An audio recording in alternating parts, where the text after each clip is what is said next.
சுஃபிசம் பற்றி தெரியாதவங்களுக்கு சுஃபிசம்னா என்ன அப்படிங்கிற ஒரு கேள்வி உங்ககிட்ட கேட்டாங்கன்னா உங்களோட பதில் என்னவாக இருக்கும்? சூஃபிசம்ங்கிறது என்ன அப்படின்னா, நபி ஸல்லல்லாஹு அலைஹி வஸல்லம், ப்ராஃபட் முகமது இருக்காங்கல்ல, அவங்களுடைய வாழ்வியல் முறை தான், வேறு ஒன்றுமே இல்லை. இப்போ அந்த அரபிக்கில் தஸாஃப் அப்படின்னு சொல்லுவாங்க. அந்த தஸாஃப், இந்த சூஃபிசம், இந்த தஸாஃபை 2 வகையாக பிரிக்கலாம்.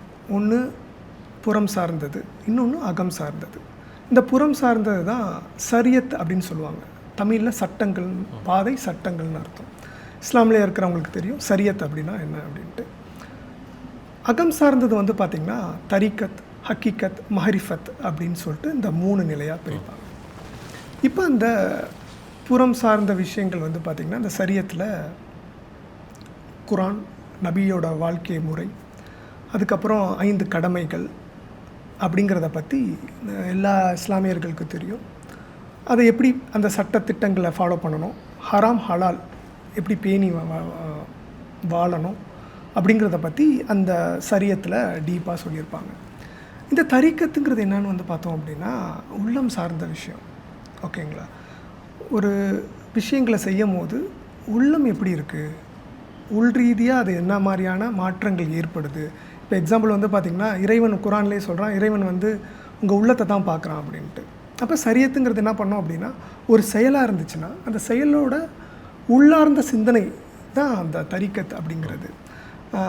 அது எங்கேருந்து உருவாயிருக்கு அப்படின்னு வந்து பார்த்தோம் அப்படின்னா, நபி ஸல்லல்லாஹு அலைஹி வஸல்லம் காலத்துலேருந்தே அது உருவாயிருக்கு. இப்போ எக்ஸாம்பிள் வந்து பார்த்திங்கன்னா, நபியோட தோழர்கள், சஹாபாக்கள்னு சொல்லுவாங்க. அவங்க சஹாபாக்கள்னால் என்ன அர்த்தம் அப்படின்னா, நபி அவர்களை நேரடியாக பார்த்து நேரடியாக இஸ்லாம் தழுவி இறந்தவங்கள தான் சஹாபாக்கள்னு சொல்லுவாங்க. ஓகேங்களா? அந்த சஹாபாக்கள்லேயே வந்து பார்த்திங்கன்னா பலதரப்பட்ட மக்கள் இருந்திருக்காங்க. இப்போ எக்ஸாம்பிள் ஒரு குரு இருக்காங்கன்னா, எல்லா சீடர்களும் ஒரே மாதிரி ஞானமாக இருக்க மாட்டாங்கல்ல. அதே மாதிரி அப்போ சஹாபாக்கள்லேயே அவுட்டர் சர்க்கிள், இன்னர் சர்க்கிள் அப்படின்னு சொல்லிட்டு பலதரப்பட்ட விஷயம் இருந்திருக்காங்க. அப்போ அந்த சஹாபாக்களை ஃபஸ்ட்டு அந்த சட்டத்திட்டம் உள்ளாக்க கொண்டுட்டு வரணும். அப்போ ஷரியத் உள்ளாக்க ஃபஸ்ட்டு அவங்கள கொண்டுட்டு வரணும். என்ன காரணம், அந்த காலகட்டத்தில் இருந்த அரபியக்கள் வந்து பல டீவியேஷனில் இருந்தாங்க. பெண்கள், மது அப்படின்னு பல டீவியேஷனில் இருந்தாங்க. அவங்களும் ஃபஸ்ட்டு ஒரு இறை சொன்ன வழிமுறைகள் உள்ளாக்க கொண்டுட்டு வராங்க. அந்த வழிமுறைகள் உள்ளாக்க வந்ததுக்கப்புறம் அதில் நேர்த்தியானவங்களுக்கு இதயத்துலேருந்து இதயமாக பல விஷயங்களை சொல்லிக் கொடுக்குறாங்க. பல ஆன்மீக ரகசியங்களை சொல்லிக் கொடுக்குறாங்க. அந்த ஆன்மீக ரகசியங்களை தான் தரீக்கான்னு சொல்லுவாங்க. அது வந்து அவங்க நபி ஸல்லல்லாஹு அலைஹி வஸல்லம் அலி ரலியல்லாஹு தஆலா மூலிமா இந்த சில்சிலான்னு சொல்லுவாங்க. எப்படி ஹிந்து மார்க்கத்தில் குரு சிஷ்யர் பரம்பரை மாதிரி, இஸ்லாம் மார்க்கத்தில் வந்து பார்த்திங்கன்னா சில்சிலான்னு சொல்லுவாங்க. குருலேருந்து சீடர்களுக்கு தன்னோட ஞானத்தை அப்படியே கடத்துறது, இதயத்துலேருந்து இதயத்துக்கு கடத்துறது. அப்போ நபி ஸல்லல்லாஹு அலைஹி வஸல்லத்துலேருந்து அலி ரலியல்லாஹு தஆலாவும், அதுக்கப்புறம் பாக்தாதில் அடங்கியிருக்க அப்துல் காதர் ஜெயிலானி, அதுக்கப்புறம் நாகூரில் அடங்கியிருக்க சாவுல் அமீத் பாதுஷா அப்படின்னு சொல்லிட்டு அந்த செயின் வந்து பார்த்திங்கன்னா 1400 வருஷமாக இன்னும் வந்துக்கிட்டு இருக்குது. அது சாவுல் அமீத் பாதுஷா மூலிமா இங்கே குருநாதருக்கு, இப்படி பல கிளைகளாக அது வந்து பல தரிக்காக்கள் இருக்குது. இதில் வந்து பார்த்திங்கன்னா அஜ்மீரில் அடங்கியிருக்கிறவங்க வந்து அதில் அவங்க அப்துல் காதர் ஜெயிலானியோட கண்டினியூஷன் தான். ஸோ இப்படி சில்சிலாவாக அது தொடர்ச்சியாக வந்துக்கிட்டு இருக்குது. ஆனால் இஸ்லாமியரில் இருக்கிறவங்களுக்கு இதை பற்றியான சரியான புரிதல் இல்லை. அவங்க என்ன நினச்சிக்கிறாங்க அப்படின்னா, அந்த வேர்டை பிடிச்சிக்கிறாங்க. இந்த சூஃபிசம்ங்கிற வேர்டு இஸ்லாத்துலேயே குரானில் எங்கேயுமே சொல்லப்படலை, ஹதீஸில் எங்கேயுமே சொல்லப்படலை. அப்போ அது வந்து இஸ்லாத்தில் கிடையாது அப்படின்னு இஸ்லாம் மார்க்கத்தில் இருக்கிற சில பிரிவுகள் எடுத்துக்கிறாங்க. ஹிந்து மார்க்கத்தில் இருக்கவங்க என்ன எடுத்துக்கிறாங்க அப்படின்னா, சித்தர்கள்லேருந்து எடுக்கப்பட்ட ஆன்மீக பயிற்சிகளுக்கு இந்த பெயர் வச்சுக்கிட்டாங்க, ஏன்னா அதை சார்ந்து தான் பயிற்சிகள்லாம் இருக்குது அப்படின்னு ஹிந்து மார்க்கத்தில் இருக்கிறவங்க நினச்சிக்கிறாங்க. ஆனால் உண்மையான நிதாசனமான உண்மை என்னன்னா, நபி ஸல்லல்லாஹு அலைஹி வஸல்லம் அவங்களுடைய வாழ்ந்த வழிமுறைகளை இன்னைக்கு வரையும் ஃபாலோ பண்ணிக்கிட்டு இருக்கிற டெக்னிக்ஸ் தான் வந்து சூஃபிசம், தஸாஃப் அப்படின்னு சொல்லுவாங்க. இதில் வந்து பார்த்திங்க அப்படின்னா பல டெக்னிக்ஸ் இருக்குது. அந்த டெக்னிக்ஸ்க்கு பேர் வந்து பார்த்திங்கன்னா காதிரியா தரிக்கான்னு சொல்லுவாங்க, நக்சபந்தியா தரிக்கான்னு சொல்லுவாங்க, ரிஃபாய் தரிக்கான்னு சொல்லுவாங்க. இப்படி பல பெயர்கள் வந்து இந்த தரிக்கா வழிமுறைகளில் ஃபாலோ பண்ணி அந்த இறை அடைகிறதுக்காக பயணம் செய்கிறது தான் இந்த தஸாஃப்ங்கிறது. இன்னும் ஷார்ட்டாக சொன்னோம் அப்படின்னா, நம்ம தாயோட குழந்தைய வயிற்றில் இருக்கும் போது வந்து பார்த்திங்கன்னா இந்த இறையோட தொடர்பில் தான் இருக்கும்.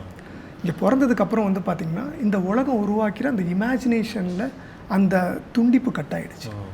கட்டான அந்த துண்டிப்பை திருப்பி அடையக்கூடிய வழிமுறை தான் அந்த தசவுங்கிறது, வேறு ஒன்றுமே கிடையாது.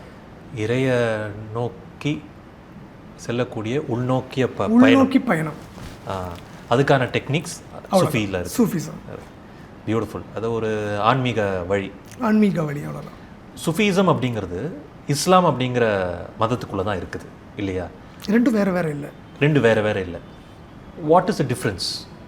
அதான் சொன்னேன், ஒரே ஒரு டிஃப்ரென்ஸ் தான். இப்போது ஸ்டார்டிங் எடுத்த உடனே உங்களுக்கு 4வது ஒரு கடல் இருக்குன்னா கடலோட அலை தான் வந்து சரியத்துன்னு சொல்லுவாங்க. ஓகே, அதான் அந்த ரிலீஜியஸ் இது. அந்த கடல் தான் அந்த ஆன்மீக இது.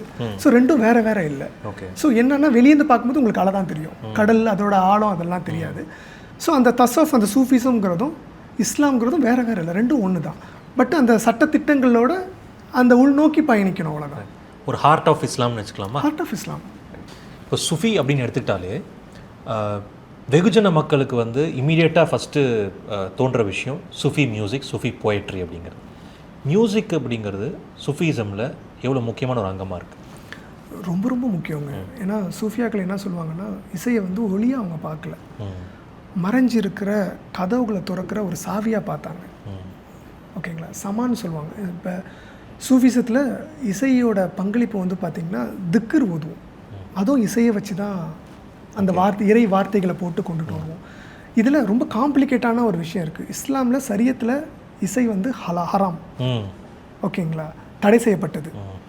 சூஃபியாக்கள் வந்து இசையை வந்து இறையை நோக்கி பயன்படுத்தியிருக்காங்க. ஓகே. ரொம்ப மெல்லிய லைனாக பார்த்தோம் அப்படின்னா காதல், காமம் மாதிரி இசைங்கிறது ஒரு ஹையர் ஃப்ரீக்குவன்சிங்க. நல்லா கவனிச்சிங்கன்னா உங்கள் ஆன்மாவை ஈஸியாக ஊடுருவ முடியும், அந்த அளவுக்கு அதுக்கு பவர் இருக்குது. அதனால தான் இது வெகுஜன மக்களால் பிரிக்க தெரியாது அப்படிங்கிறதுக்காண்டி தான் நபி என்ன பண்ணாங்க, ஒரு கோட்பாடு பண்ணாங்க. நீ இதை உன்னை ஈஸியாக டியூன் பண்ணிடலாம் இசையை வச்சு. நீங்கள் என்ன சோகமாக வேணுமா இருங்க, ஒரு பிடிச்ச பாட்டு போட்டோன்னா உங்கள் ஃபீலிங்ஸே மாற்றும் ஃப்ராக்ஷன் ஆஃப் செகண்டில்.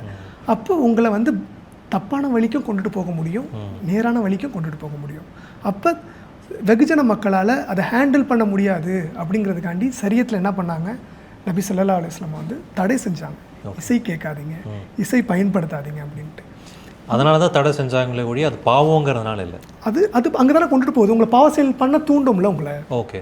இசை வந்து அது சரியாக நீங்கள் பயன்படுத்தலைன்னா உங்களை இல்லை. இப்போ ஒன்றும் இல்லை, ஒரு பப்பில் போடுற சாங் வந்து உங்களை மறக்க வைக்கிது இல்லை. இவங்க இந்த டூலை எப்படி யூஸ் பண்ணாங்க சூஃபியாக்கள் அப்படின்னா, இறையை ஞாபகப்படுத்துறதுக்காக யூஸ் பண்ணாங்க. ஓகே.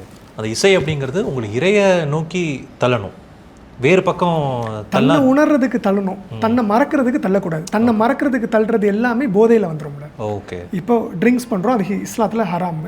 அது என்ன பண்ணும், உங்கள் சுயநினைவை இழக்க வைக்கிறதுல இசையாட்டி அதை இழக்க வைக்க முடியும். ரொம்ப டீப்பராக போக உங்களோட கான்சியஸை இழக்க வைக்க முடியும் இசையாட்டி. ஆனால் சூஃபியாக்கள் அதை எப்படி டியூன் பண்ணாங்க அப்படின்னா, அதை இறையை நோக்கி திருப்பினாங்க. உங்கள் எண்ணங்களை கடந்து இறை நினைப்பை உண்டாக்குறதுக்காக அந்த இசையை பயன்படுத்தினாங்க, அந்த சொற்களை பயன்படுத்தினாங்க. இப்போ நாகூர் இயமனிஃபா பாடல்கள் நீங்கள் எடுத்தீங்க அப்படின்னா எல்லாத்துலேயுமே வந்து பார்த்திங்கன்னா நபியோட வாழ்க்கை வரலாறு, ஹதீஸு, குரானோட சொன்ன வசனங்கள் அதுதான் எழுத்துக்களாக இருக்கும். அதுக்கு மேலே இசைங்கிற ஃப்ரீக்குவன்சியை போட்டு உங்கள் இதயத்துக்குள்ளே ட்ராவல் பண்ண வச்சுருப்பாங்க.